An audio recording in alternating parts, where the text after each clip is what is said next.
Walt Disney once said, "Animation offers a medium of storytelling and visual entertainment which can bring pleasure and information to people of all ages around the world." Disney has one way or another made its way into everyone's lives, whether it is your Frozen loving niece or your Star Wars nerd dad. Disney has always and will always play a part in someone's lives, big or small. Disney as a moving production company has been around for many, many years, and today I would like to talk about 3 of the 9 eras of Disney movies, starting with the Renaissance era, the experimental era, and then the revival era. I have incorporated personally Disney into my life as long as I can remember it, whether it's birthdays at Disneyland or memorizing every Disney song from various Disney soundtracks. I've just always loved Disney, and it's always held a very special place in my heart. So today, first I will discuss the Renaissance era, then the experimental era, and then I will finish with the revival era. So let's begin with the Renaissance era of Disney. This is the most nostalgic and beloved era of Disney.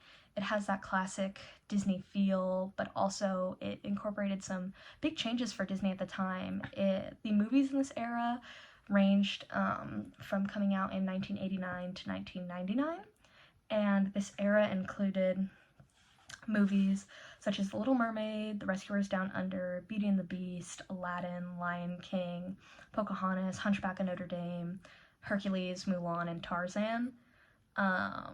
So a lot of those movies are big name movies and very loved by Disney fans.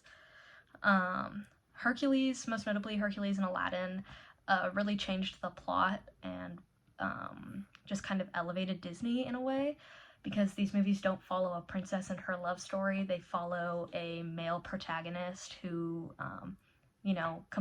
kind of comes to find himself throughout these movies and fall in love towards the end.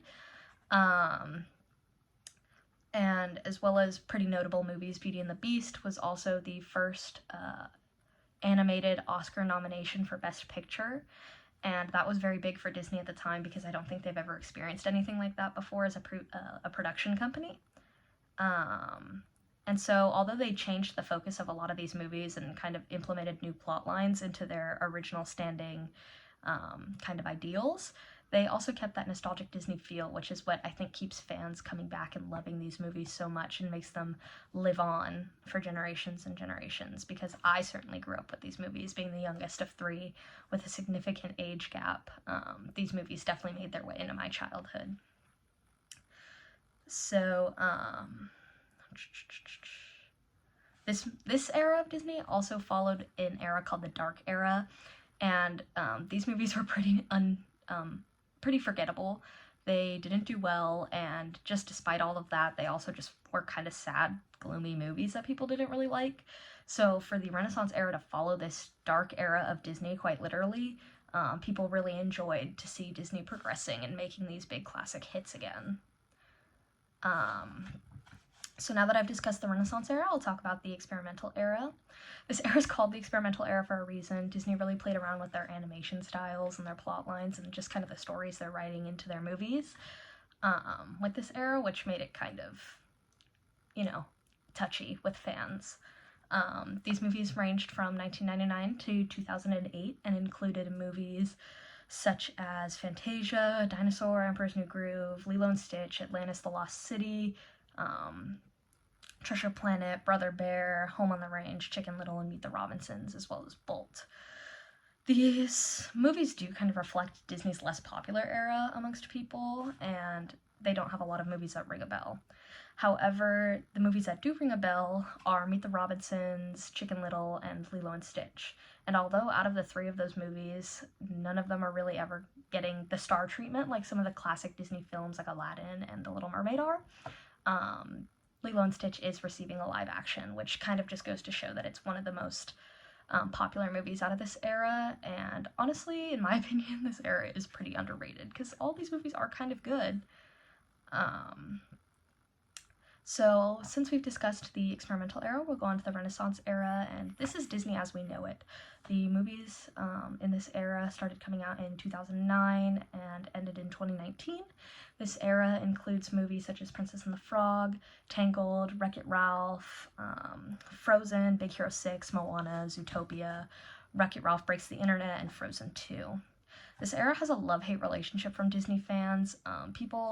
This era was just very changing for Disney, life-changing for Disney. It really changed the way we view the protagonist and the antagonist. For the protagonist, we follow more of their personal goals instead of kind of finding a love interest or being that helpless princess. And for the antagonist, the villains don't show that classic Disney villain where they're evil straight from the start. They give off this friendly, innocent demeanor, and then towards the end of the movie have this big plot twist that shows that they're actually evil, like Hans from Frozen.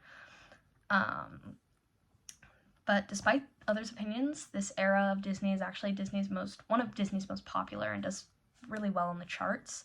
And according to an article published by Collider in January of 2024, titled 15 of Disney's highest grossing animated movies, Frozen grossed $1.2 billion worldwide, Zootopia grossed $1 billion worldwide, and Big Hero 6 grossed $657 million worldwide. This era has changed Disney, and I think will definitely stick with the generations to come after us as well.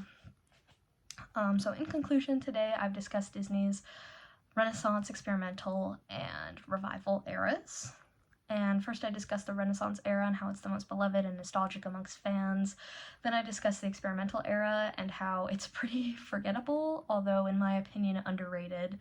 And then I discussed the revival era and how this is probably one of the biggest eras for Disney and how it will definitely stick with generations to come.